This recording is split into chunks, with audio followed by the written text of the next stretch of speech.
Turma, Grande Prêmio do Bahrein. Tivemos ali segunda vitória de Oscar Piastri no ano, 3 pontos atrás do Lando Norris. Temos ali spoiler do macacão do Nelsinho rolando aqui na mesa. Só trabalho em paralelo aqui.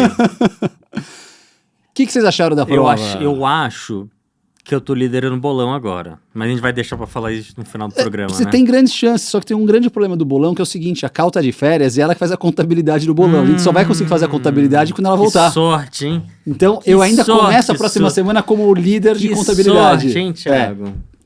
Então a gente vai ter que fazer essa contabilidade depois aqui. Mas os dois aqui acertaram o quê? Pole e vencedor da corrida. Eu acho que a gente empatou o número de pontos, a gente fez mais que o Thiago, como tava um pouco na sua frente, eu acho que eu tô liderando, talvez você empatado com o Thiago agora. Pode ser. Eu nem olhei, eu já tô focado à frente, não olho pra trás, tô focado no... Mas e aí? O Oscar, eu acho que Oscar virou o jogo pra ganhar um campeonato esse ano. Acho que foi a cartada... Foi. Você falou um negócio interessante ontem no particular, antes da transmissão. Peraí, eu vou dar uma de Nelsinho agora. Eu sempre falo coisa interessante. Vai, continua. Eu não falo isso. Eu falo, você sempre concorda comigo. Então é quase, vai. Foi isso que eu quis dizer. Eu quase acertei, vai. Mas foi um negócio interessante do Piastri.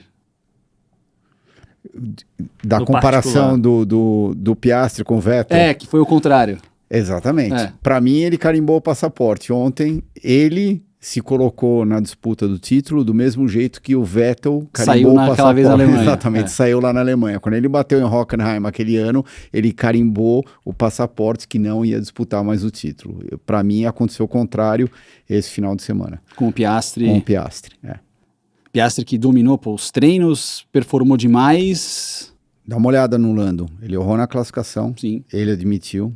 Não deu uma volta boa. Acho que ou ele acertou só o primeiro setor, ou errou no primeiro setor. Enfim, eu não lembro direito aquilo que aconteceu. Daí, na largada, aquele erro que ele cometeu, aquilo não pode acontecer. Foi um erro misturado com uma largada muito boa, né? Não, tudo bem. Foi de sexto para terceiro. Mas ele já tinha sido penalizado antes, sim. porque ele já estava o quê? Meio metro, 1 metro para frente. 20 centímetros. Tudo bem, mas estava fora da posição. É que nem quando você é desclasssificado por meio quilo. Meio quilo vai fazer uma diferença? Não vai. Não vai mudar nada na performance do carro, mas ele errou. Adorei aquele rádio do Max, meio que caguetando ele segundos antes da luz vermelha acender. O que é surreal é tipo assim, vocês podem falar melhor do que eu. Tipo, a largada talvez seja o momento mais tenso da corrida. E o cara, a calma que ele foi no rádio, rádio, olha pro carro do lado e vê que o carro do lado deu um pulo e saiu 20 centímetros, cara. Isso é surreal. O que eu acho que aconteceu lá? A hora que o Lando engatou a primeira, de repente ele parou o carro, estava em neutro, daí ele engatou a primeira, daí ele quis dar uma andadinha para ter certeza que estava engatado. E ele não percebeu que essa andadinha dele foi, sei lá, 30 centímetros. Ou 20, escapou a embreagem. Ou talvez deve ter escapado alguma coisa, ele não percebeu, mas ele errou, né? Sim. E depois o cara foi embora. 15 segundos e meio de vantagem para o Russell, com uma prova que teve safety car. E a primeira vitória da McLaren no Bahrein. Nunca tinham ganhado nessa pista, sendo que hoje o grosso do dinheiro, os donos da equipe são bahrenitas. O que mais vocês destacam da corrida dos primeiros colocados? O Lando depois chegou na terceira colocação, o Russell, corridaça do Russell em segundo também. E também, como você tinha comentado, eu acho que a gente tem que falar um pouquinho do Lando. Vamos esquecer da largada 20 centímetros para frente, ele largou bem. Tá. Pagou o pênalti dele de 5 segundos. E daí quando ele voltou para a pista, foi uma pena que ele não conseguiu chegar em segundo. Daí tem aquela controvérsia, né? Será que ele poderia ter sido mais agressivo no final da corrida? Será que ele poderia ter tentado algo a mais, já que é claro que tem uma supremacia da McLaren em relação aos outros carros? Eu, particularmente, estava esperando um pouco mais na hora da corrida, mas foi do jeito que foi.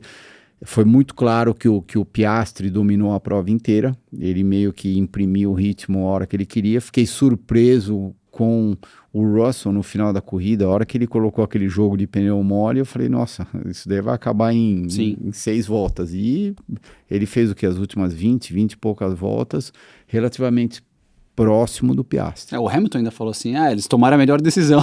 Então, mas eu achei que ele fosse ficar sem pneu.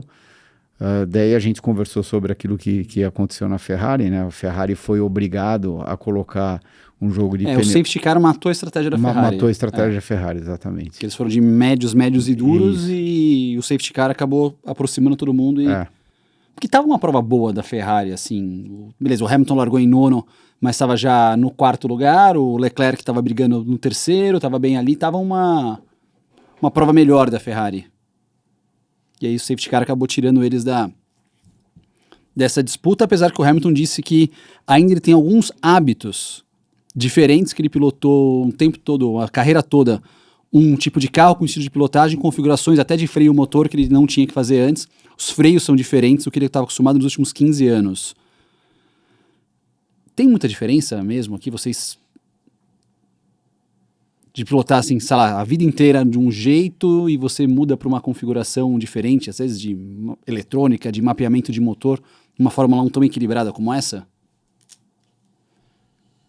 Cara, tem hora que tem umas mudanças grandes que a gente pega muito rápido, né? Seja, enfim, tô falando de qualquer coisa, seja de tipo de direção, acelerador, freio, sei lá, rolagem de carro.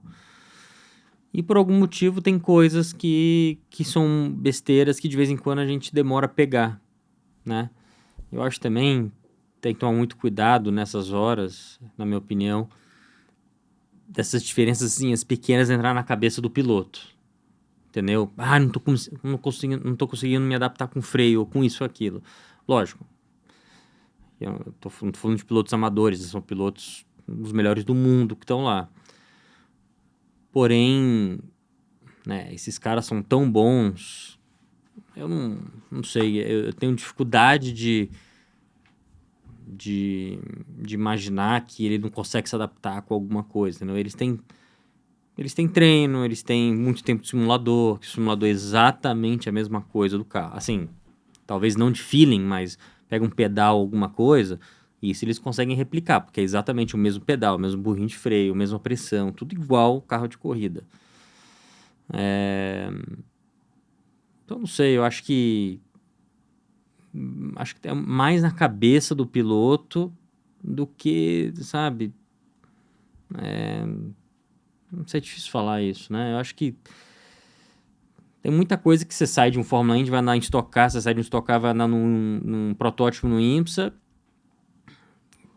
que são diferenças muito maiores, né? E que a gente pega rápido, né? A maioria das vezes. Então, eu não sei.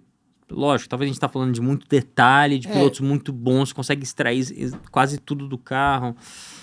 Mas, de novo, eu acho que aquele negócio que o pessoal fala do carro da Red Bull, que só o Max só consegue pilotar. Cara, se o carro é difícil de pilotar, mas vira... Se pega um cara bom para andar do lado do Max, eu acho que ele vai fazer a mesma coisa. Lógico, depois que ele se sentir confortável com o carro, né? Não é sentar no carro e virar na primeira volta. Mas, enfim, eu acho que, pra falar a verdade, é mais a cabeça do Hamilton, entendeu? É lógico que a pessoa que já esteve com esse carro os últimos anos, talvez tenha um pouco de vantagem, tenha um pouco mais de costume. Mas... você acaba acostumando rápido. E fora que você tem as regulagens. O pedal tá muito duro, eu tô acostumado com um pedal um pouco mais macio. Você mexe no burrinho de freio. O acelerador, o mapa... Você consegue ajustar as coisas para alguma coisa que você queira. Ainda mais na Fórmula 1, com tudo que eles têm de tecnologia, com todos os recursos que eles têm, né? Então é uma questão só mesmo de se adaptar e acostumar, entendeu? Simulador não falta, mecânico, engenharia não falta, então, sabe, é um trabalho que ele tem que fazer com a equipe, mas... Às vezes tem até demais. Gente demais, mano. Recursos demais. Recursos demais. Às vezes mais é quase que pior, né? Muito palpite, enfim, é muita opinião diferente, né? Muitos dados para analisar. Se acontecer alguma coisa na Stock Car, por exemplo, tá bom, a gente vai trocar o burrinho de freio, você vai estar com um pedal mais longo, mais macio. Pronto, acho que na Fórmula 1 eles vão dar 20 opções pro cara. Não, tem um mapa, tem um burrinho, tem um pedal, e tem a altura do negócio. E aí você acaba... Aí você faz uma coisa pensando, eu devia ter feito aquela outra lá que eles falaram. Aí começa esse negócio, mas... Eles vão dar as 20 opções que estão lá na pista no momento, fora as outras 40 que eles conseguem voar para chegar na pista em 12 horas. Então... Mas acho que o final de semana, resumindo, né? tudo que aconteceram muitas coisas, enfim. A própria Haas marcou ponto com os 2 carros, Verdade. foi muito bom. Bom desempenho. O que a gente achou no começo do ano que eles estariam ferrados, já estão em 6º no campeonato, eu acho, se eu não me engano. E você vê, eles foram, o Ocon foi 8º e o Berman fez uma bela prova chegando em 10º. Mas a gente estava falando agora antes do programa começar, né, a Haas é a 5ª. A 5ª, é muito legal isso aí. Tudo que a gente viu acontecer na pré-temporada que eu tava lá, né, o Max reclamando do carro, a McLaren dominando. A única coisa que foi diferente realmente foi a própria Haas, que nos treinos iniciais do ano eles estavam com algum problema lá e não fizeram volta boa. Mas aquela volta da Alpine no final dos treinos, que ficou ali em 3º, 4º, acho que no começo do ano, isso, aquilo, a gente viu agora. Então, o que isso mostra? Isso mostra que os carros estão muito próximos, né? E vai depender de pista para pista, situação para situação, vai favorecer algum carro. Lógico que a McLaren sempre vai ter uma vantagem, porque eles realmente parecem ter um carro mais dominante. Esse final de semana mostrou que eles, nesse tipo de pista, por exemplo, vão estar liderando, vão estar dominando facilmente. Esse final de semana foi totalmente erro do Norris, seja na classificação, nas corridas ele errou muito. Poderia ter ficado em segundo com muita facilidade não, né? Mas daria para ficar em segundo se não fosse a quantidade de erro, demorar para ultrapassar. Eu acho que ele demorou muito para ultrapassar os carros, comparado com o Max quando ele vem brigando, né?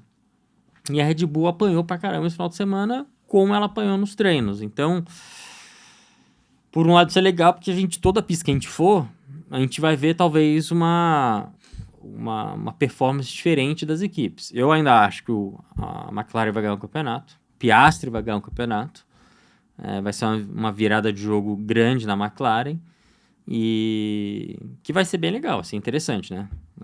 Se todo mundo falasse, beleza, esse ano vai ganhar a McLaren, todo mundo apostaria no Norris. Mas como a gente disse eu disse no começo do ano, vocês não votaram muito nisso. Você viu? Eu disse nessa mesa aqui, fui eu que disse. Tem que pegar a cápsula do tempo depois daquele programa, que eu já esqueci. O Piastri... Silêncio no resto da mesa aqui, não vamos nem comentar. O Piastri vai ganhar esse campeonato.